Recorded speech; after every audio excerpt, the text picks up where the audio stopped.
Welcome back to TTN News. Have a good day. Here is the news. Tim Brooke-Taylor, the Goodies star, leaves a legacy, even without repeats. Brooke-Taylor's achievements on radio may be what he is best remembered for, but his TV work deserves more appreciation.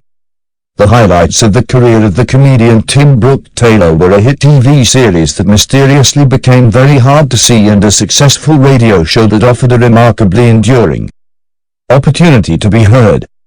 From 1970 to 82, he co-starred with Dr. Graeme and Oddie, whom he had met at Cambridge University, in the TV series The Goodies.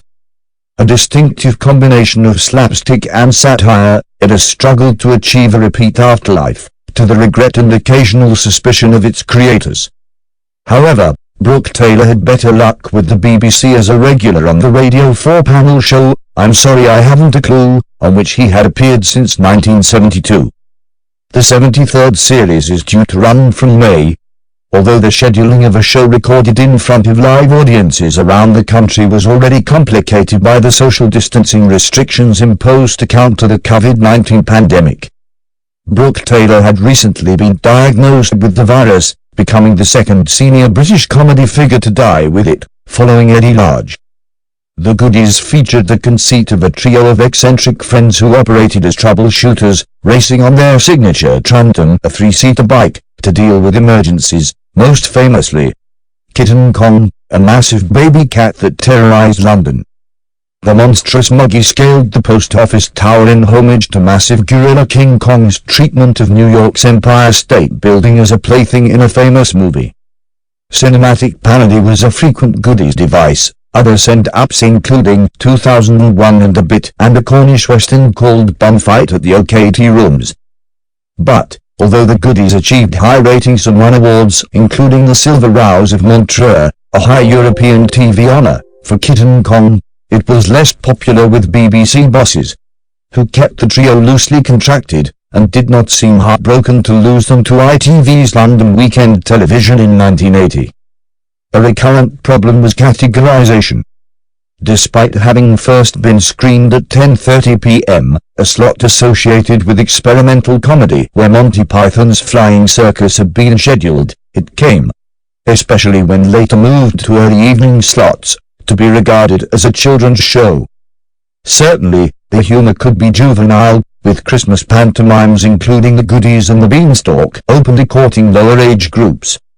But, although no TV historian has ever quite found the smoking memo or interview, it seems likely that the BBC's worry was not that the jokes in The Goodies were too young, but that they had become too old, in the sense that they reflected attitudes no longer considered appropriate.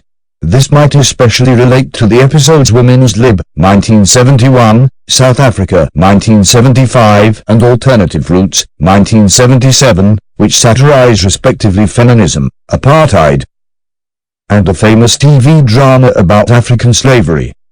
Without doubt, there are jokes that would now be considered sexist, and, while the episodes dealing with Black history are not racist in language or intent, the spectacle of three white male Cambridge graduates taking on these subjects might itself be enough to explain the BBC's refusal to reunite or repeat The Goodies, although the shows are available on various DVDs. An irony of the timing and cause of Brooke-Taylor's death is that an edition that wasn't controversial, Clown Virus, in which a leaked chemical weapon creates a pandemic that makes people into circus comedians, has suddenly become screenable. The character delineation in The Goodies had Garden as the brains man, Oddie the hippie guy, and Brooke-Taylor the posh chap, his three-piece suits often waistcoated in the colors of the Union flag.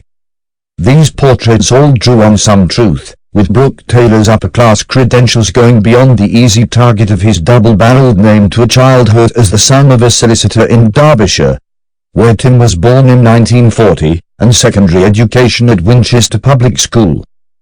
Although this was a privileged institution, teachers did not always consider it their good fortune to be in charge of TBT, as he became known in a nickname that endured. One master wrote to his parents, Tim might get a job as an actor, if he fails his A-levels. Or, as he'd probably prefer, he may find work as a musical comedian. Unusually among those who become successful performers, TBT had shown no interest in acting or singing at school, so his tutor's prophetic remark seems to have drawn on the nature of the mucking about in class that made his academic prospects dicey. The specificity of the musical comedian prophecy is spooky. As Brooke-Taylor had 2 top 10 pop singles with the Goodies, The In-Betweeners and Funky Gibbon, and the highlight of I'm Sorry I Haven't a Clue was a round in which the panelists were required to sing one song to the tune of another, such as the lyrics of Bohemian Rhapsody to the music of Wheel. Despite his failure to shine academically, Brooke-Taylor, after a period of teaching, arrived at Pembroke College, Cambridge, becoming involved in the Cambridge Footlights Comedy Club, of which he was president in 1963. Apart from Garden and Oddie, his generation included John Cleese, Graeme Chapman, and Eric Idle. When that gang began to work into broadcasting, an almost guaranteed route for sketch comedians at the oldest universities in those days, Brooke-Taylor worked with Cleese and Chapman on ITV's At Last, the 1948 show 1967.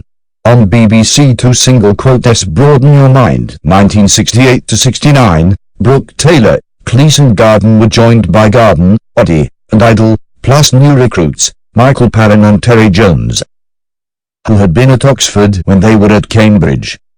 Many of these also worked on the Radio 4 series I'm Sorry I'll Read That Again 1964-73, before they separated into the Pythons and the Goodies.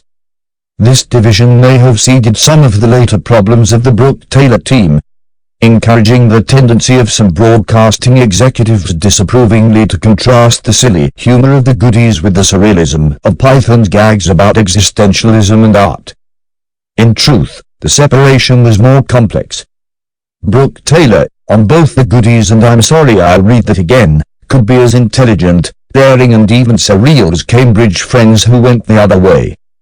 A Goodies episode in which Brooke-Taylor, in drag, played a more right-wing successor to Margaret Thatcher, takes the form of an elaborate musical parody of Tim Rice and Andrew Lloyd Webber's Evita.